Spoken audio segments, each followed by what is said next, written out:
un état de piété et de communion spirituelle perpétuelle. Papa avait défini comment doit se comporter un jeune Kimbangiste. Lui l'appelait mon jeune à moi. Comment doit se comporter jeune à moi? Si tu ne te retrouves pas dans les critères que je vais donner maintenant, donc tu n'es pas encore jeune Kimbangiste. Papa Diangenda qui nous avait défini cela. Il avait dit ceci. Mes jeunes à moi, leur habillement doit être décent. Mes jeunes à moi, c'est comme ça Papa Diangenda a parlé. Les jeunes filles ne peuvent pas exposer leur corps. Le jeune garçon ne peut pas porter des pantalons serrés sur leur corps. Comme on voit aujourd'hui, les gens portent des pantalons slim. Papa Diangenda, déjà à l'époque, il avait dit ça. Mes jeunes ne portent pas les pantalons qui dessinent leur corps. Ne portent pas le haut du corps qui dessinent les parties de leur corps. Le jeune fille doit toujours garder dans sa tête foulard. Et le foulard n'est pas attaché n'importe comment. Il faut l'attacher comme faisait Maman Mouilou, que les gens en parlent les quatre coins, c'est-à-dire les quatre coins derrière, pour faire le nœud. Les jeunes filles ne doivent pas mettre des éléments supplémentaires sur leur corps, comme adapter des ongles. C'est ça, il avait défini juste à l'issue de la retraite spirituelle. Le jeune fille ne doit pas mettre les ongles supplémentaires sur les ongles que Dieu les a créés avec. Les jeunes filles ne doivent pas dessiner sur leur visage, à rajouter d'autres éléments sur leur visage qui ne sont pas de leur corps naturel. C'est les jeunes filles qui doivent porter n'importe quel bijou. Ils sont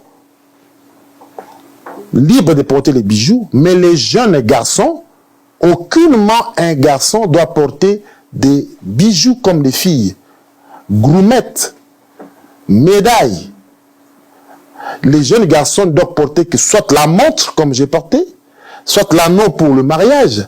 Ils ne doivent pas avoir les bijoux sous le cou, des oreilles percées. C'est comme ça qu'ils doivent se comporter les jeunes. Alors, comment les jeunes doivent se parler entre eux, surtout entre jeunes garçons, jeunes filles? Ça, c'est Papa Diangenda qui nous a dit tout ça. Un garçon ne doit pas rester avec une fille en train de discuter pas plus de 5 minutes si ce n'est pas sa femme. Pas son fiancé. Ça, c'est Papa Diangenda qui nous a instruit dans ce sens. Un jeune garçon ne peut pas rester avec une fille plus de 5 minutes si ce n'est pas sa femme. Il n'a pas dit fiancé. Parce que le fiancé, on doit la visiter chez elle. Non pas sortir avec, comme les gens aujourd'hui, puisque vous vous êtes présenté auprès de la famille de la fille, tu te permets de prendre la fille, vous allez dans des fêtes, on n'a pas le droit tant que dans le cadre de fiançailles. Papa Diangenda avait défini les fiançailles. Fiancé, tu vas le rendre visite chez eux, mais vous devez être 3, et non 2 personnes, en train de parler avec votre fiancé. Vous venez rendre visite à votre fiancé à la maison. Si c'est une fille, soit tu amènes un garçon avec vous, soit la fille ramène une fille avec elle. Donc vous devez être 3, ou soit 2 filles, un garçon, soit 2 garçons, une fille. Et vous entretenez pendant le temps que vous allez faire, vous allez rester à la maison, au vu et au su de tout le monde. Et à aucune manière, la fille doit vous accompagner au sortir de la maison. Vous allez sortir comme vous êtes venu. Donc vous n'allez pas vous promener avec... Vous comprenez maintenant comment Papa Diangenda était strict pour les jeunes, déjà au niveau des comportements. Et il a dit beaucoup de choses, Papa Diangenda. Il a dit, mes jeunes à moi, un jeune garçon n'a pas le droit de toucher le corps d'une jeune fille si ce n'est pas sa femme. N'importe quelle partie du corps, vous n'avez pas le droit de toucher le corps d'une fille. Un jeune garçon ne peut pas être en contact physique avec une jeune fille, même si à l'extérieur. Même si vous êtes assis ensemble. C'est pour ça, à l'époque, nous, les jeunes garçons, s'asseyaient ailleurs, et les jeunes garçons, les jeunes filles, à côté, il y avait toujours une séparation entre eux. Et même quand on faisait des voyages à l'époque, les filles voyageaient dans leur camion, et les garçons dans l'autre camion. On n'était pas mélangés, comme aujourd'hui, on voit les gens dans l'église s'entremêler.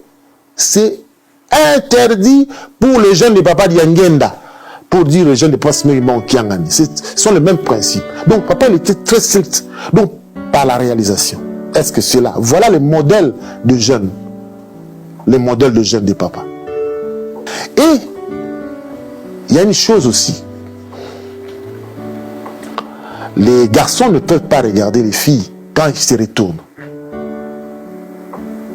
La fille que vous saluez, lorsque la fille part, il ne faut pas... le regard doit suivre la fille lorsque la fille se retourne. C'est interdit pour son jeune à lui. Ce sont les définitions que Papa Diangenda avait données pour ces jeunes, comment devaient se comporter. Et imaginez-vous, un jeune qui se comporte comme ça.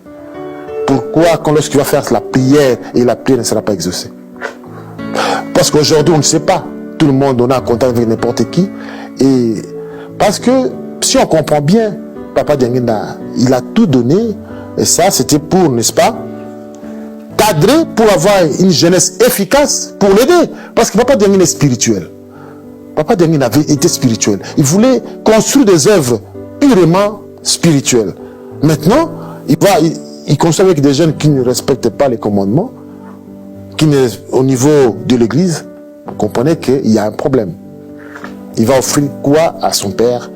Comme disait l'œuvre de mon père.